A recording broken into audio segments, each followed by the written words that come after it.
अस्सलाम वालेकुम। आज हम एंटी फंगल्स की जो फोर्थ क्लास थी, एजोल्स जो हैं वो भी बाकियों की तरह फंगिसाइडल ही हैं। ये किल करते हैं फंजाई को, और ये भी हमारे पास एम्फोटेरिसिन बी की तरह सेल मेम्ब्रेन को टारगेट करते हैं, बट इनका मैकेनिज्म जो है वो थोड़ा सा डिफरेंट होता है। अब मैकेनिज्म क्या होता है कि हमें पता है एर्गोस्टिरोल क्या है, sterol which is specific to fungal cell membrane, right. Fungal cell membrane के अंदर ये एक असेंशियल कंपोनेंट है, स्टीरोल है, ठीक है। उस एर्गोस्टिरोल की सिंथेसिस को कम कर देते हैं एजोल्स। अगर वो सिंथेसिस उसकी कम करेंगे तो सेल मेम्ब्रेन स्टेबल नहीं होगी। अब उसकी सिंथेसिस को कम कैसे करते हैं कि लैनोस्टिरोल जो है it is converted into ergosterol in multiple steps, ठीक है। उसमें से एक स्टेप क्या होता है, 14 अल्फा डीमिथाइलेशन, और वो कौन करा होता है, 14 अल्फा डीमिथाइलेज एंजाइम, राइट। सो लैनोस्टिरोल को एर्गोस्टिरोल में कन्वर्ट करने के लिए एक इंपॉर्टेंट स्टेप होता है। इस एंजाइम को या इस स्टेप को इनहिबिट करते हैं एजोल्स। अब हम कह सकते हैं कि जो 14 अल्फा डीमिथाइलेज एंजाइम है ना, that is a CYP450 enzyme in fungi. We know के CYP450 साइटोक्रोम, ठीक है। साइटोक्रोम P450 एंजाइम्स ह्यूमंस में भी प्रेजेंट होते हैं और फंजाई में भी प्रेजेंट होते हैं। उनमें से एक एंजाइम 14 अल्फा डीमिथाइलेज है। अच्छा, फंगल ओके, हम इसको पहले क्लासेस पढ़ लेते हैं। हमारे पास कीटोकोनाजोल है which is an imidazole, right, और बाकी जितने भी हैं दे आर ऑल ट्राइएजोल्स। जो कीटोकोनाजोल इमिडाजोल में क्या डिफरेंस होता है इन दोनों में, होती तो ये दोनों ही जो है ये 5 मेंबर्ड रिंग्स हैं, ठीक है, दोनों ही। बट इमिडाजोल में 2 नाइट्रोजन एटम होंगे और ट्राइजोल्स में 3 नाइट्रोजन एटम होंगे, ठीक है। सो बस ये थोड़ा सा डिफरेंस इसमें स्ट्रक्चरली होता है। फिर हम कहते हैं कि जो हमारे पास एजोल्स है ना, वो सिर्फ फंजाई के साइटोक्रोम P450 एंजाइम को इनहिबिट नहीं करते, बल्कि हो सकता है कि वो ह्यूमंस के भी साइटोक्रोम P450 को इनहिबिट करें, ठीक है, और करते भी हैं एजोल्स। लेकिन सबसे ज्यादा कौन करता है, कीटोकोनाजोल, राइट। सो हम कहते हैं ketoconazole is a notorious inhibitor of P450 enzyme in humans, जिसकी वजह से ड्रग इंटरेक्शंस होती हैं। देन वी से के फ्लूकोनाजोल, जितने भी एजोल्स हैं वो CNS में उनकी एंट्री नहीं होती सिवाय फ्लूकोनाजोल के, right. Fluconazole can enter CNS, और इसीलिए ये मेनिंजाइटिस के ट्रीटमेंट में भी यूज हो रहा है, ठीक है। मेनिंजाइटिस ब्रेन तक जाएगा तो मेनिंजाइटिस को ट्रीट करेगा ना, तो सिर्फ फ्लूकोनाजोल है जो हमारे पास मेनिंजाइटिस के ट्रीटमेंट के लिए यूज होता है, और ये सिर्फ यही है जो CNS में एंटर होता है। फिर हम कहते हैं कि बाकी सारे फीसिस के थ्रू एलिमिनेट होते हैं और फ्लूकोनाजोल जो है वो यूरिन के थ्रू एलिमिनेट होता है, right. Okay, next is itraconazole. हमने पढ़ा था rifampin which is a anti TB drug. It is a very good inhibitor, sorry inducer of CYP450 enzyme, right. जब रिफैम्पिन आएगा, ठीक है, तो वो कुछ एंजाइम्स को इंड्यूस करेगा, जिसकी वजह से कुछ ड्रग्स की मेटाबॉलिज्म जो है ज्यादा हो जाएगी और उनकी प्लाज्मा में कंसंट्रेशन कम हो जाएगी। उनमें से एक ड्रग है इट्राकोनाजोल, यानी इट्राकोनाजोल पे इसका ज्यादा इफेक्ट होता है, तो उसकी बायोअवेलेबिलिटी को जो है रिफैम्पिन कम कर देता है अगर हम दोनों को साथ देंगे, इट्राकोनाजोल और रिफैम्पिन को साथ देंगे, राइट। सो ये कुछ इनकी प्रॉपर्टीज और फार्माकोकाइनेटिक्स थी जो आपने याद रखनी है। सबसे पहले तो ketoconazole is a notorious inhibitor of P450। Fluconazole can enter only CNS and it is only eliminated bye urine, and rifampin जो है वो इट्राकोनाजोल की बायोअवेलेबिलिटी को जो है वो कम कर देता है। अब मैं आपको बताती हूँ मजीद कुछ इनहिबिटर्स CYP450 की, क्योंकि एक साथ जिक्र हो जाए तो ज़्यादा इजी रहता है। कुछ हमने पहले पढ़े हैं, उनमें से कौन से थे, मैक्रोलाइड्स, क्लेरिथ्रोमाइसिन, एरिथ्रोमाइसिन स्पेशली, अगर आपको याद हो तो, ठीक है। मैक्रोलाइड्स जो थे वो इनहिबिटर्स थे।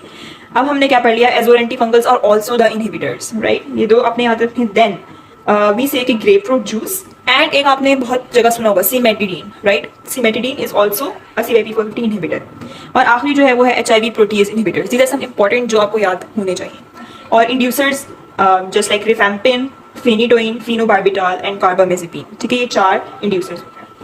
सो हमने पढ़ने हैं इनके clinical cases.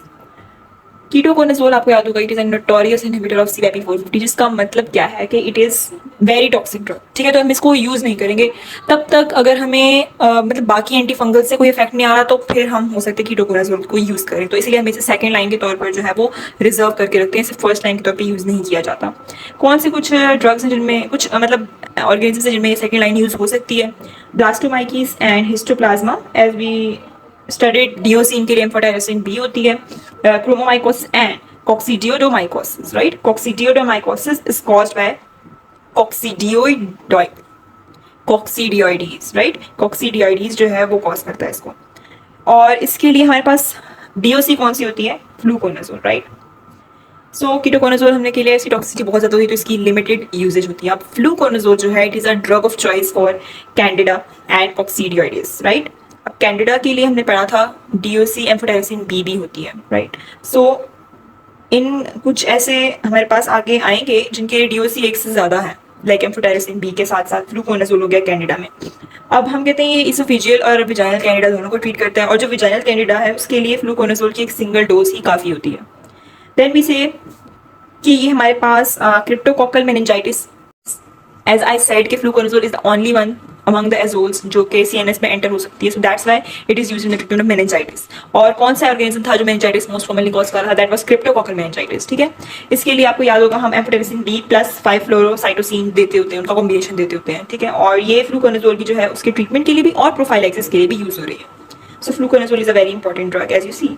Itraconazole is used as a DOC for blastomycosis and histoplasma, right. इनके लिए एम्फोटेरिसिन बी यूज हो रही थी, और स्पोरोथ्रिक्स जो है वो हमने न्यू एक ऑर्गेनिज्म पढ़ा है जो कि इट्राकोनाजोल में इन्वॉल्व हो।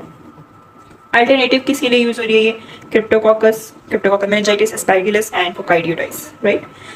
इसके अलावा एक इंपॉर्टेंट यूज जो इट्राकोनाजोल का है वो है ओनिकोमाइकोसिस, राइट। ओनिकोमाइकोसिस क्या होता है? डर्मेटोफाइटोसिस क्या होता है? स्किन में क्या क्या चीजें इन्वॉल्व है? स्किन, हेयर, नेल्स वगैरह, राइट।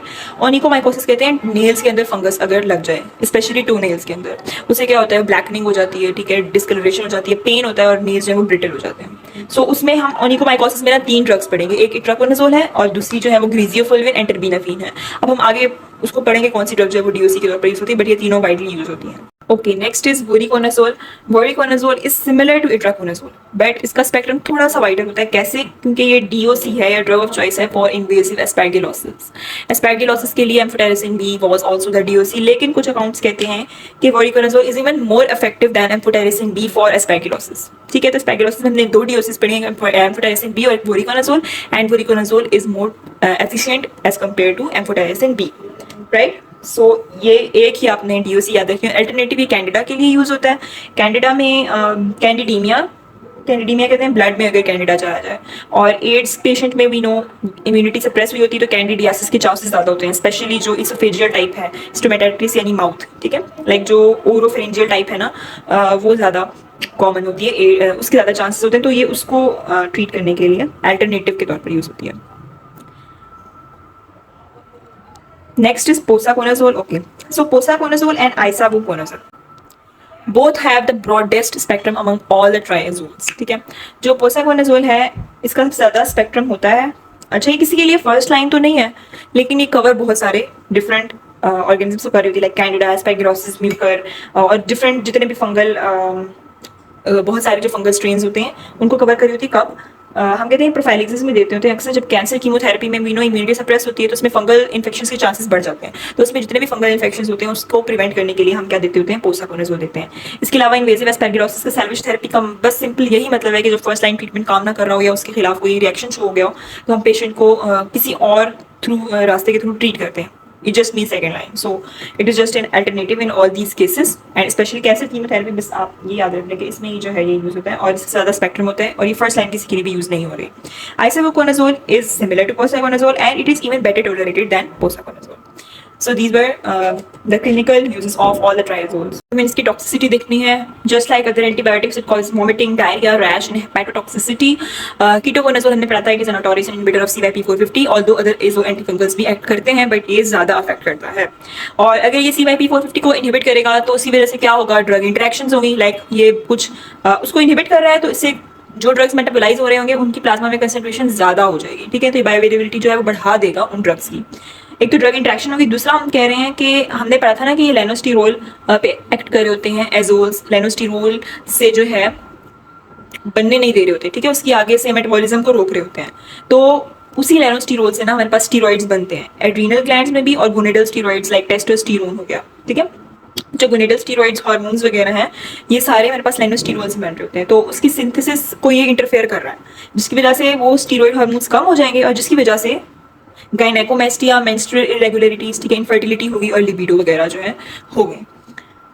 ये इसके मेजर इफेक्ट्स हैं, ठीक है, ये आपने याद रखना है। और ये कीटोकोनाजोल इनहिबिटर ऑफ CYP450 है, ये याद रखना है। दूसरा हम कहते हैं कि voriconazole since start from V, so ये विजन, ठीक है, विजन को ब्लर करता है, ब्लरिंग ऑफ विजन कॉज करेगा वोरिकोनाजोल इन 30% ऑफ पेशेंट्स में। अब ये ब्लरिंग ऑफ विजन होती तो फॉरन से है, लेकिन ट्रांजिएंट होती है, लाइक थोड़ी देर के लिए होती है, फिर वो चली जाती है, लाइक ठीक हो जाती है। अब पोसाकोनाजोल जो है वो भी इनहिबिटर तो है किसी हेपेटिक एंजाइम का, बट T3A4 का जो है ये इनहिबिटर है, 450 का नहीं, ठीक है, 3A4 का जो है इनहिबिटर है, दैट इज पोसाकोनाजोल।